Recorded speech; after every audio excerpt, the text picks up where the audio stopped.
Everyone, today I'll explain chapter 3 of part B, political science, plant development. Plan development में क्या बताया हुआ है? आफ्टर इंडिपेंडेंस हमारे इंडिया ने 3 चैलेंजेस को फेस किया था: nation building, democracy and poverty remove. ये 3 चीज़ें थी जो वो फेस कर रही थी। हमारे इंडिया के अंदर एक स्टेट है उड़ीसा। उड़ीसा के अंदर सबसे ज़्यादा आयरन मिलता है, आयरन प्रोड्यूसर है वो। यहाँ पर आयरन रिज़र्व है इंडिया के अंदर, उड़ीसा के अंदर।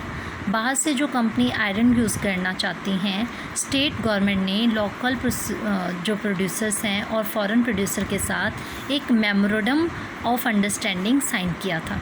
अब वो आकर यहाँ पर रिज़र्व यूज़ कर सकती हैं।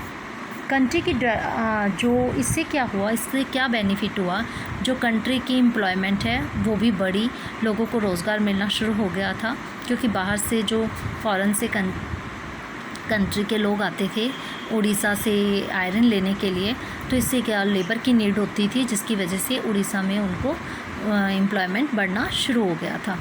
अब उड़ीसा एक ऐसा एरिया है, एक ऐसे एरिया में हमारा आयरन मिलता था जो कि अंडर डेवलप है। ट्राइबल लोग जहाँ पर रहते थे ज़्यादातर, उनका घर भी फॉरेस्ट ही होता था। अब डिस्प्लेसमेंट ज़्यादा हो जानी थी, क्योंकि उड़ीसा में ये सब करना है। लोगों ने प्रोटेस्ट स्टार्ट कर दिया। पोस्को कंपनी यहाँ आई थी, पोस्को POSCO पोस्को कंपनी आई थी। लोगों ने प्रोटेस्ट किया। कहते हैं पॉलिटिकल जो कंस्टेंशंस थी वो आइडियोलॉजी और व्यूज़ में कितना डिफरेंस होता है। एक डेमोक्रेसी के अंदर डिसीज़न में लोगों से पूछा जाता था कि माइनिंग और एक्सपोर्ट और एनवायरनमेंट और इकोनॉमिक्स से भी पूछा जाता था। कहते फाइनल डिसीज़न जो था वो पीपल रिप्रेजेंटेटिव करते थे, यानी MLA और MP से पूछा जाता था। इकोनॉमिक ग्रोथ हो रही थी, ठीक है, बट सोशल जस्टिस भी बहुत ज़रूरी थी। एक जो ग्रुप ऑफ पीपल के साथ बुरा व्यवहार और दूसरे ग्रुप ऑफ पीपल के साथ अच्छा व्यवहार हो, तो ये डेवलपमेंट नहीं थी। तो डेवलपमेंट का जो मीनिंग है ये डिफरेंट था। जब कोई पॉलिटिकल डिसीज़न लिया जाता है तो MP और MLA हमारे और उनके बीच में यस होनी बहुत ज़रूरी है, मेजॉरिटी होनी बहुत ज़रूरी है। पब्लिक की अप्रूवमेंट भी बहुत ज़रूरी है। अगर पब्लिक इस चीज़ से एग्री नहीं है तो प्रोटेस्ट कर सकती है। तो 2 टाइप्स की कैटेगरी बनी: left ideology leaning and right ideology leaning. अब जो लेफ़्ट के अंदर लोग आते थे वो क्या थे? लेफ़्ट के अंदर जो लोग आते थे वो वेलफेयर का काम कर रहे थे। पुअर लोग जो थे, पुअर लोगों के लिए वेलफेयर का काम कर रहे थे, जो कि डेवलपमेंट में आता है। अब जो हमारी राइट लीनिंग थी उसके अंदर क्या हो रहा था कि मार्केट में स्किल के अकॉर्डिंग काम किया जाता था। स्किल्स के अकॉर्डिंग अपना प्रोडक्ट को हम सेल कर रहे थे, स्किल्स के अकॉर्डिंग। तो हमारा जो प्रॉफिट था वो राइट वाले ज़्यादा अर्न करना चाह रहे थे, लेकिन लेफ़्ट साइड के जो लोग थे वो पुअर लोगों के लिए काम करना चाहते थे। बट राइट साइड के जो लोग थे, राइट आइडियोलॉजी के जो लोग थे, वो क्या कह रहे थे? स्टेट का रोल कम से कम होना चाहिए, फ्री कंपटीशन बहुत इम्पॉर्टेंट है। आइडिया और डेवलपमेंट, कहते हर पर्सन के लिए डिफरेंट आइडियाज़ होने वाला है। इंडस्ट्रीज़, प्रॉफिट कमाना, अर्बन एरिया के अंदर आयरन स्टील की चीज़ें निकल हों। ट्राइबल लोग कहते थे फॉरेस्ट में पीसफुली रहो।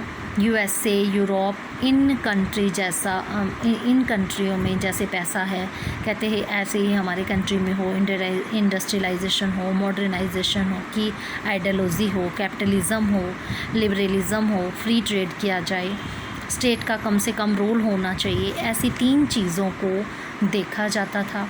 लेकिन कहते हैं अगर साइंटिफिक तरीके से भी डेवलपमेंट होनी बहुत ज़रूरी है। कहते हैं अंडर डेवलपिंग और डेवलप्ड एरिया कौन से होते हैं? डेवलप्ड जो होते हैं, जो कंट्री का विकास हो चुका है, डेवलपिंग जिनका विकास हो रहा है, अंडर डेवलप कंट्री जो अभी डेवलप प्रोसेस से नीचे है।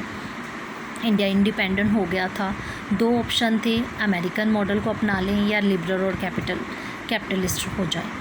सोवियत यूनियन जो कि 15 कंट्री से मिलकर बना है, जैसा कि आपने लास्ट चैप्टर में भी USSR के बारे में पढ़ा, जो कि आज का रशिया है। कहते ये सोशलिस्ट मॉडल है। कहते पुअर लोगों को अपलिफ्ट करना चाहते थे। USSR जो है अच्छा था, बट डिसएडवांटेजेस भी थी कम्युनिस्ट पार्टी थी और party of India and Nehru और सोशलिस्ट पार्टी यहाँ पर थी।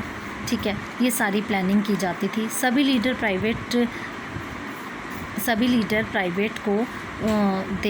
प्राइवेट सेक्टर को नहीं देना चाहते थे। सोवियत यूनियन को मॉडिफाई करके अपनाया गया। प्राइवेट सेक्टर को सब कुछ नहीं देना चाहिए। उसके पीछे रीज़न क्या था?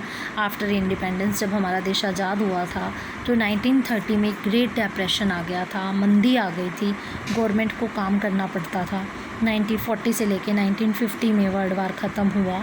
सोवियत यूनियन जो कि 1930-40 में अच्छा चल रहा था, इंडियन लीडर्स को मंदी में इन्होंने क्या किया, स्टेट गवर्नमेंट का काम इनको करना पड़ा। कहते जापान, जर्मनी हार गई थी। तो इसमें ये बताया हुआ है कि अगर डिप्रेशन की स्टेज आई थी तो मंदी की स्टेज आती है जब, तो गवर्नमेंट सेक्टर हेल्प करता है, प्राइवेट सेक्टर हेल्प नहीं करता। इसीलिए हम अपने सारे जो काम हैं वो प्राइवेट सेक्टर के हाथ में नहीं दे सकते। Thank you.